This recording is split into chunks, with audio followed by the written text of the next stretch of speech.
যার শোক তারে দিন, নিজের শোক বুঝে নিন। একদিন এক শিক্ষক কিছু বেলুন সাথে নিয়ে ক্লাসরুমে প্রবেশ করলেন।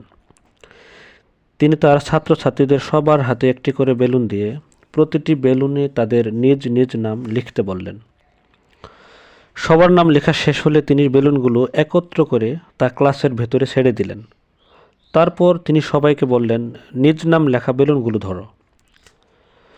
তখন ছাত্রছাত্রীরা উড়ন্ত বেলুনগুলো ধরার চেষ্টা করতে লাগলো। অনেকগুলো বেলুন থাকায় নিজ নামের বেলুনটি পাওয়া তাদের জন্য খুব কষ্টকর হয়ে গেল, কেননা অনেকেই নিজের বেলুনটি না পেয়ে অন্যের বেলুন ধরার পর আবার ছেড়ে দিয়ে আরেকটির পেছনে ছুটতে লাগলো।